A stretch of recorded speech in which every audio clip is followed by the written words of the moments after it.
Operation സിന്ദൂറിനിടെ India എങ്ങനെയാണ് Chinese ഉപഗ്രഹങ്ങളിൽ നിന്ന് S-400 സംരക്ഷിക്കാൻ ബഹിരാകാശ പ്രതിരോധ ശേഷി പ്രയോജനപ്പെടുത്തിയത്? 2025 ഏപ്രിൽ ഓപ്പറേഷൻ സിന്ദൂർ എന്ന രഹസ്യനാമത്തിൽ വിളിക്കപ്പെട്ട ഹ്രസ്വവും എന്നാൽ സാങ്കേതികമായി തീവ്രവുമായ ഇന്ത്യ പാകിസ്ഥാൻ സംഘർഷത്തിൽ ഇന്ത്യ തങ്ങളുടെ മുൻനിര വ്യോമ പ്രതിരോധ സംവിധാനമായ S-400 ട്രയംഫിന് ഒരു നിർണായക ഭീഷണി വന്നത് വിജയകരമായി നിർവീര്യമാക്കി. ഈ ഭീഷണി വന്നത് ഭൂമിയിൽ നിന്നൊന്നുമല്ല, അങ്ങ് സ്പേസിൽ നിന്നായിരുന്നു. അതും പാകിസ്ഥാന്റെ അടുത്ത പ്രതിരോധ പങ്കാളിയായ ചൈന കൂടി ഉൾപ്പെട്ട ഒരു ബഹിരാകാശ കുതന്ത്രം. ചൈനീസ് രഹസ്യാന്വേഷണ ഉപഗ്രഹങ്ങളിൽ നിന്നുള്ള ഉയർന്ന റെസല്യൂഷൻ ഇൻ്റലിജൻസ് ഉപയോഗിച്ച് പാകിസ്ഥാൻ S-400 ബാറ്ററികളെ ലക്ഷ്യമിടാൻ ശ്രമിച്ചപ്പോൾ ഇന്ത്യ വിപുലമായ ബഹിരാകാശ നിരീക്ഷണവും ദ്രുതഗതിയിലുള്ള ചില കബളിപ്പിക്കലുകളുമൊക്കെ സംയോജിപ്പിച്ച് ഒരു സങ്കീർണമായ പ്രതിരോധ തന്ത്രം പ്രയോഗിച്ചു. ഇത് ചൈനയുടെ ഉപഗ്രഹ ഡേറ്റയെ തന്നെ കാലഹരണപ്പെടുത്തി കളഞ്ഞു.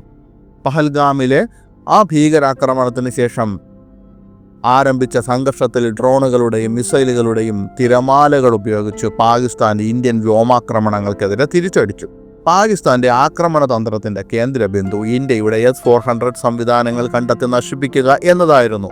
കാരണം S-400 ആണ് ഇന്ത്യയുടെ കുന്തമുന എന്ന് പാകിസ്ഥാന് നന്നായി തന്നെ അറിയാം. കാരണം പാകിസ്ഥാന്റെ ഏതൊരാക്രമണത്തെയും തടഞ്ഞുകൊണ്ട് ഇന്ത്യൻ ഭൂപ്രദേശങ്ങളെയും തന്ത്രപരമായ ആസ്തികളെയും പ്രദേശങ്ങളെയും സംരക്ഷിക്കാൻ മുന്നിൽ നിന്ന ആയുധം റഷ്യ ഇന്ത്യക്ക് നൽകിയ S-400 ആയിരുന്നു പാകിസ്ഥാന് നന്നായി അറിയാം. എന്നാൽ ഈ പാകിസ്ഥാന്റെ ഈ കുതന്ത്രം അങ്ങനെ ഇന്ത്യയുടെ വലിയ വ്യോമ പ്രതിരോധ സിസ്റ്റമായ S-400 നേരിടുന്നതിന് ചൈനയുടെ വിപുലമായ സൈനിക നിരീക്ഷണ ഉപഗ്രഹങ്ങളുടെ ശൃംഖല നൽകുന്ന രഹസ്യാന്വേഷണത്തെ പാകിസ്ഥാൻ വളരെയധികം ആശ്രയിച്ചു. 290-ലധികം ഡ്യുവൽ യൂസ് പ്ലാറ്റ്ഫോമുകളുടെ ഒരു കൂട്ടമായ ചൈനയുടെ യോഗൻ പരമ്പര ഉപഗ്രഹങ്ങളെ പാകിസ്ഥാനെ സഹായിക്കാൻ ചുമതലപ്പെടുത്തിയതായി റിപ്പോർട്ടുണ്ട്. ലോ എർത്ത് ഓർബിറ്റിൽ പ്രവർത്തിക്കുന്ന ഈ ഉപഗ്രഹങ്ങൾക്ക് വിശദമായ ഇമേജറിയും ഇലക്ട്രോണിക് ഇൻ്റലിജൻസും പകർത്താൻ കഴിയും.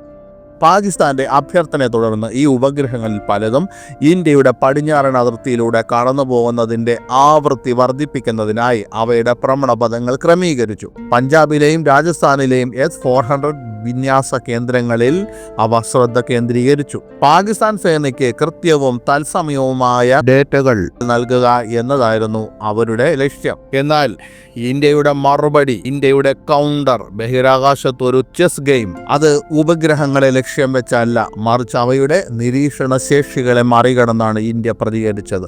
രാജ്യത്തിന്റെ ബഹിരാകാശ യുദ്ധത്തെയും ഉപഗ്രഹ രഹസ്യാന്വേഷണ ആസ്തികളെയും നിയന്ത്രിക്കുന്നതിനായി 2019 സ്ഥാപിതമായ ഒരു ട്രൈ സർവീസ് ഓർഗനൈസേഷനായ ഇന്ത്യയുടെ ഡിഫൻസ് സ്പേസ് ഏജൻസി DSA ആണ് ഈ ശ്രമത്തിന് നേതൃത്വം നൽകിയത്.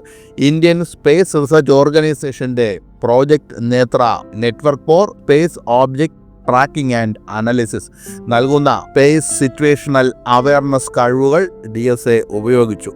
ബന്ധിപ്പിച്ച റഡാറുകൾ, ടെലിസ്കോപ്പുകൾ, ഡേറ്റ പ്രോസസ്സിംഗ് സെന്ററുകൾ എന്നിവയുടെ ഒരു ശൃംഖല ഉൾക്കൊള്ളുന്ന ഒരു തദ്ദേശീയ സംവിധാനമായ പ്രോജക്റ്റ് നേത്ര ഭൂമിയുടെ ഭ്രമണപഥത്തിലെ വസ്തുക്കളെ നിരീക്ഷിക്കുന്നതിനായാണ് രൂപകൽപ്പന ചെയ്തിരിക്കുന്നത്.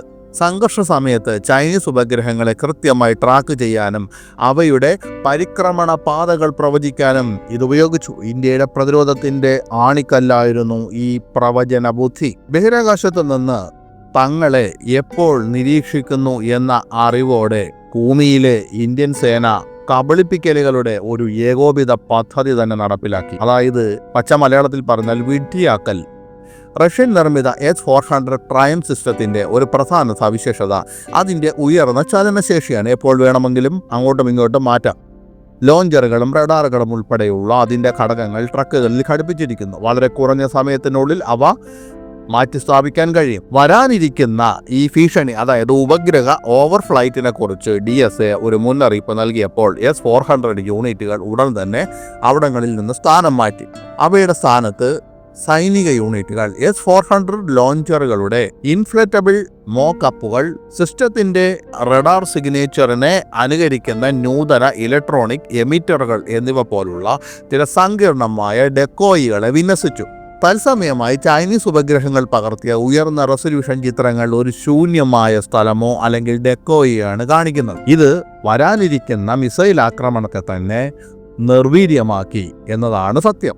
ഈ തന്ത്രം കൂടുതൽ മെച്ചപ്പെടുത്തിക്കൊണ്ട് ഇന്ത്യയുടെ national technical research organisation NTRO signal ഇൻ്റലിജൻസിൽ ഏർപ്പെട്ടിരുന്നു.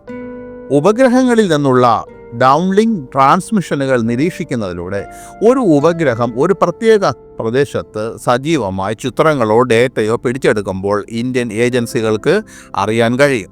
ചില സന്ദർഭങ്ങളിൽ ഈ സിഗ്നലുകളെ തടസ്സപ്പെടുത്താനോ മറ്റോ ലക്ഷ്യമിട്ട ഇലക്ട്രോണിക് യുദ്ധ നടപടികൾ ഉപയോഗിച്ചു. ഇത് അവരുടെ രഹസ്യാന്വേഷണ പ്രവർത്തികൾ കൂടുതൽ വൈകിപ്പിക്കുകയും ഗ്രൗണ്ട് യൂണിറ്റുകൾക്ക്, അതായത് S-400 യൂണിറ്റുകൾക്ക് സ്ഥാനം മാറ്റാൻ കൂടുതൽ സമയം ലഭിക്കുകയും ചെയ്തു. ഇതിൻ്റെ പാഠങ്ങളും ഭാവിയും എന്താണ്? ഈ സംയോജിത തന്ത്രത്തിൻ്റെ വിജയം തെളിയിച്ചത് ഒരു മികച്ച ഉപഗ്രഹ നിരീക്ഷണ ശൃംഖലയെ ചടുലത, പ്രവചനബുദ്ധി, തന്ത്രപരമായ കബളിപ്പിക്കലുകൾ എന്നിവയിലൂടെ ഫലപ്രദമായി നേരിടാൻ കഴിയുമെന്നാണ്.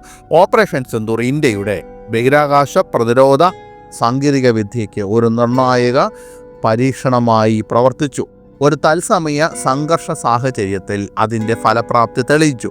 ഈ പരിപാടി സ്വന്തം ബഹിരാകാശ അധിഷ്ഠിത സൈനിക ആസ്തികൾ വികസിപ്പിക്കാനുള്ള ന്യൂഡൽഹിയുടെ പദ്ധതികളെ ത്വരിതപ്പെടുത്തിയതായി റിപ്പോർട്ടുകൾ പറയുന്നു. 2029 ആകുമ്പോഴേക്കും കുറഞ്ഞത് 52 പുതിയ സൈനിക ഉപഗ്രഹങ്ങളുടെ ഒരു മൾട്ടി ലെയർ കൂട്ടം സ്ഥാപിക്കാൻ ഇന്ത്യ ലക്ഷ്യമിടുന്നതായി റിപ്പോർട്ടുകൾ പറയുന്നു.